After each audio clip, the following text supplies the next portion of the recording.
Welcome to Law and the Machine, where artificial intelligence meets the legal system, liability, regulation, intellectual property, and the government's uncomfortable role as both rulemaker and AI adopter.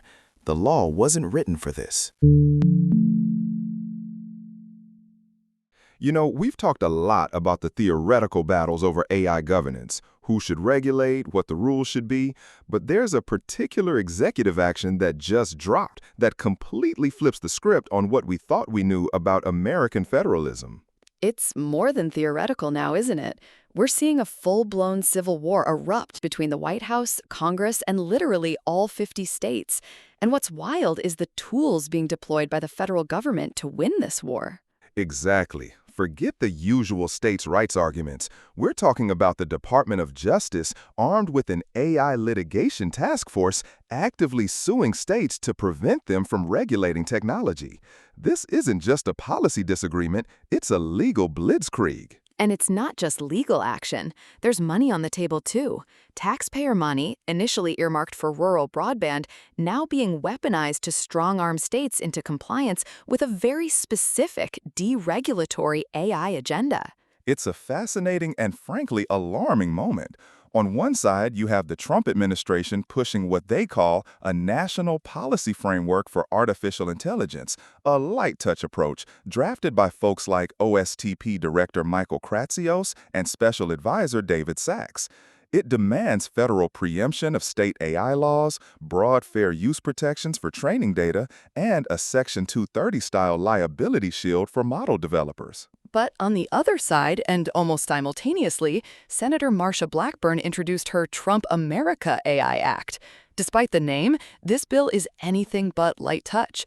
It's a 291-page regulatory behemoth that fundamentally contradicts the White House on almost every front: copyright, liability, and state preemption. It's like they're living in different universes. It really is. Let's unpack this light touch playbook first, because it comes with some incredibly heavy-handed enforcement. The current federal strategy, according to the research, flows from an executive order signed last December, EO 1436, removing barriers to American leadership in artificial intelligence.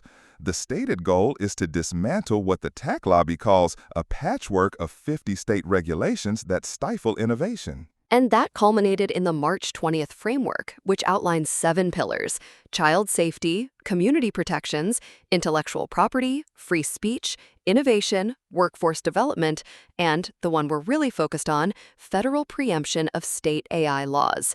It's only 4 pages long, non-binding, but it's a clear statement of intent. And the enforcement arm behind this non-binding framework is what truly caught my attention. On January 9th, Attorney General Pam Bondi formally launched the DOJ's AI Litigation Task Force. Its mandate is to explicitly challenge state AI laws in court, arguing they unconstitutionally regulate interstate commerce, are preempted by existing federal regulations, or are otherwise unlawful. As an engineer, you hear patchwork of regulations and you can understand the industry's desire for uniformity. It makes development and deployment easier. But the way they're going about it— That's where the legal brain kicks in. This completely flips the traditional conservative states' rights narrative on its head. The federal government, historically the champion of less federal overreach, is now actively using taxpayer dollars to sue states to prevent them from regulating technology. Legal analysts at Baker Botts pointed out that while past preemption regimes, like the Airline Deregulation Act, were products of congressional action, this task force is attempting to achieve regulatory uniformity through litigation and executive coordination alone. That's a massive power grab. It's like the federal government is saying, we want a free market, but only if we define what free means, and we'll sue you if you disagree. And who's behind this light touch framework? It was co-authored by David Sachs, who serves as the White House AI and crypto czar. But here's the kicker. Sachs operates under a special government employee designation, which grants him a controversial ethics waiver. This allows him to maintain his venture capital fund, Craft Ventures, which has significant investments in the AI sector. Wait, so the person helping draft the rules for AI also has direct financial stakes in AI companies? That doesn't just sound like a conflict of interest, it is a conflict of interest. According to ethics expert Kathleen Clark, these waivers act like a presidential pardon in advance for conflict of interest statutes. And the payoff is clear. Sachs has actively pushed for the preemption of state laws that mandate algorithmic transparency, laws that would directly increase compliance costs for his portfolio companies. It's regulatory capture, plain and simple, but with a presidential waiver. It's a convenient arrangement, to say the least. From a technical perspective, transparency mandates can be challenging to implement, especially for proprietary models. But that's usually part of the cost of doing business, not something you get a federal waiver to avoid. And this brings us to another massive collision, perhaps the most explosive one happening right now: intellectual property. The White House, in its March 20th framework, explicitly declares that training AI models on copyrighted material does not violate copyright law, framing it as fair use. That's a huge deal for the tech industry. For model developers, it means they can effectively ingest petabytes of proprietary data without having to worry about licensing or compensation. It's the tech lobby's dream scenario, essentially blessing the current practice of scraping the web en masse. But then, just 2 days before the White House framework came out, Senator Marsha Blackburn released her discussion draft for the Trump America AI Act. And despite the flattering title, it's a direct counterpunch to the White House on IP. Her bill explicitly establishes national rules to protect creators from unauthorized AI training and AI-generated knockoffs. It even incorporates the No Fakes Act and the Kids Online Safety Act. If Blackburn's bill passes, it would fundamentally reshape the AI landscape. The sheer cost of licensing training data would be astronomical. It would likely bankrupt many open-source projects and mid-tier AI labs. Only the trillion-dollar incumbents, companies like Meta or Google, who already have massive walled garden data ecosystems, could afford to train frontier models.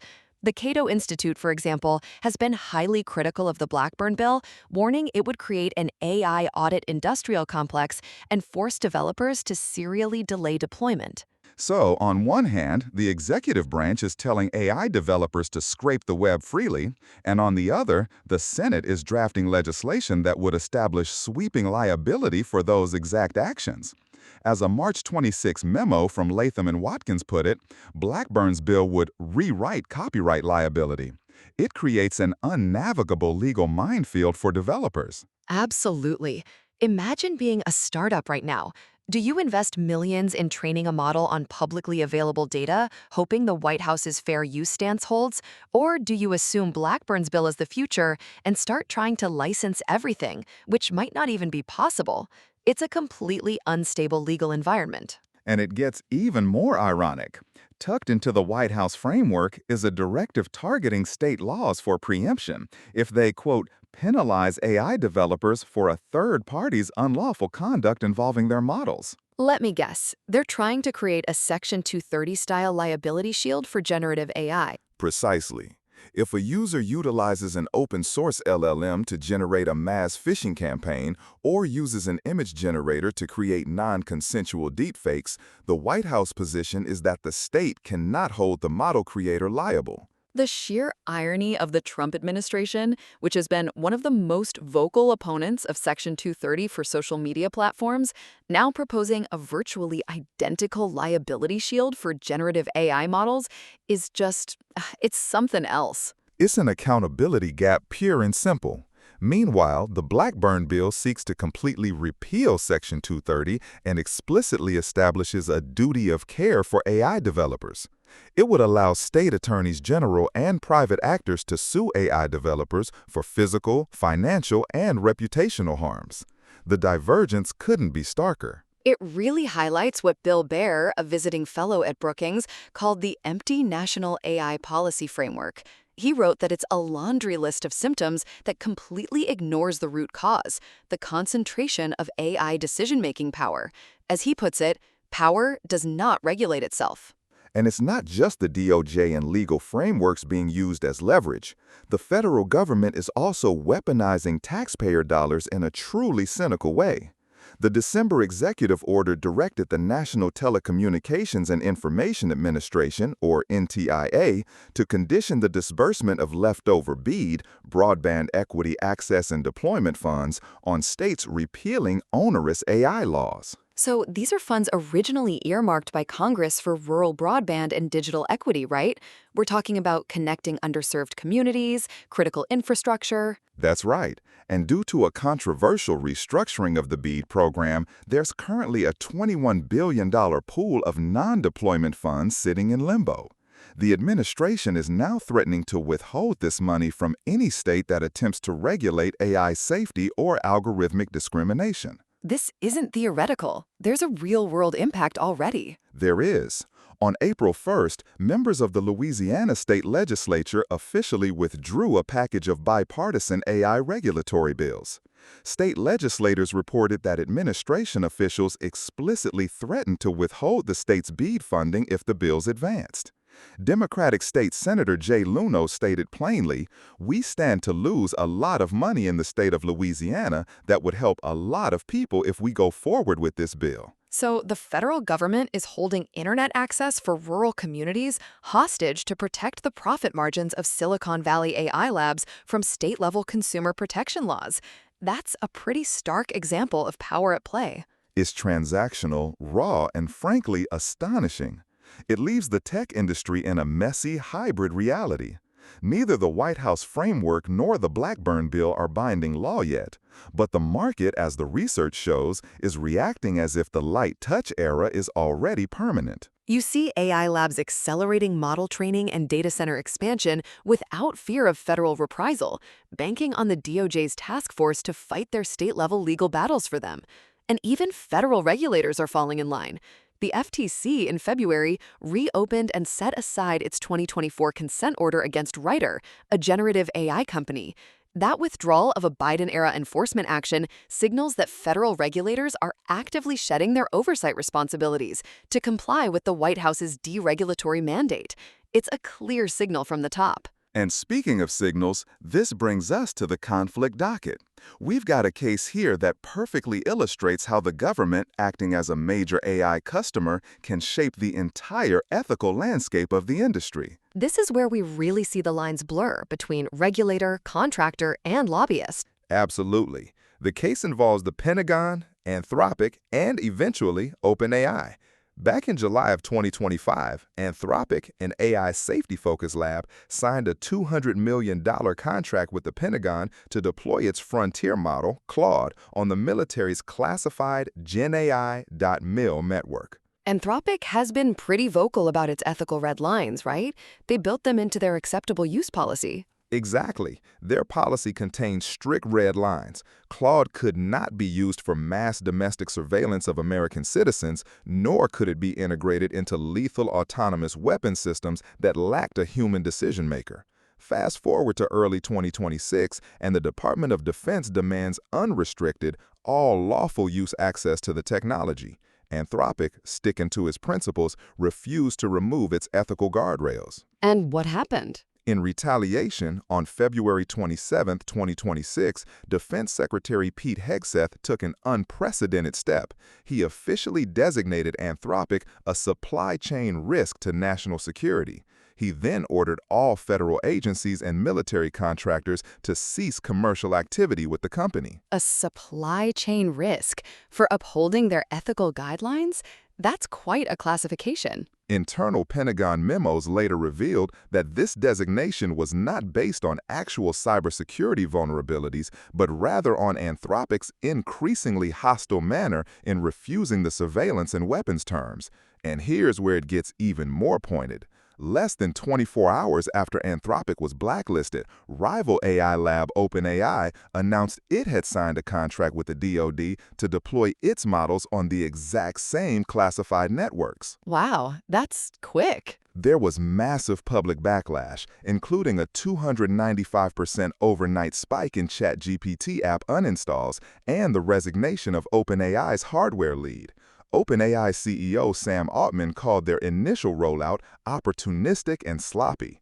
Then, on March 2nd, OpenAI released an addendum to their contract claiming they had successfully negotiated the exact same red lines that got Anthropic blacklisted. No mass domestic surveillance, no autonomous weapons, and no high-stakes automated decisions. So they got the same terms. Why was Anthropic blacklisted then? That's the critical question, and tech policy experts like Jake LaPerakirk point to the fine print. OpenAI's contract prohibits deliberate and intentional surveillance of Americans, but it leaves massive loopholes for incidental collection within large data sets purchased from commercial data brokers. Furthermore, the only enforcement mechanism OpenAI has is the right to walk away from the contract if the military violates the terms. That's a right Anthropic exercised, resulting in their virtual banishment from government contracting. So Anthropic held firm and was punished. OpenAI signed a contract with similar-sounding terms, but with crucial loopholes, and immediately got the business. It paints a very clear picture of what kind of ethical posture the government values in its AI partners. It does. When the Defense Department legally designates an AI vendor a national security risk simply for upholding its own ethical safety guidelines against domestic surveillance and immediately replaces them with a competitor willing to sign a softer contract, is the government securing the homeland, or is it demonstrating that in the AI arms race, corporate ethics are a disqualifying liability? It's a question worth sitting with. This has been a whirlwind tour of the current state of AI governance, or perhaps misgovernance. But what are the absolute key takeaways listeners should have from this? I think the first is the preemption paradox. The DOJ's AI Litigation Task Force represents a complete abandonment of traditional conservative federalism. The federal government is weaponizing its power against the states not to protect individual liberties, but to shield tech monopolies from compliance costs. Absolutely. And then there's the copyright civil war. The White House, via its framework, is essentially saying that scraping the internet for AI training is fair use. Meanwhile, Senator Blackburn's bill is saying it's theft. That divergence creates an unnavigable legal minefield for any developer trying to innovate responsibly. And let's not forget the extortion by infrastructure. The administration's threat to withhold $21 billion in BEAD broadband funding has already successfully forced states like Louisiana to abandon AI safety legislation. This isn't just policy, it's economic coercion. Finally, the ethics penalty. The Pentagon's treatment of Anthropic, as we saw in the conflict docket, proves that the government, acting as a customer, will actively punish AI companies that attempt to enforce their own safety guardrails. They'll favor vendors like OpenAI who offer more pliable terms. It sends a chilling message to anyone trying to build AI ethically. So, given all this, two questions really stand out to me. Is the current executive-led light-touch approach genuinely about fostering innovation, or is it primarily designed to protect the business models and competitive advantage of a select few incumbent tech giants? And perhaps more importantly, when the federal government uses both legal and financial strong-arm tactics to dictate AI policy, effectively overriding state-level democratic processes, what does that mean for the future of democratic oversight in a rapidly evolving technological landscape? That's all for Law and the Machine. Join us next time as we continue exploring where AI and the law collide. If you found this useful, subscribe. We appreciate it. The law will catch up, eventually.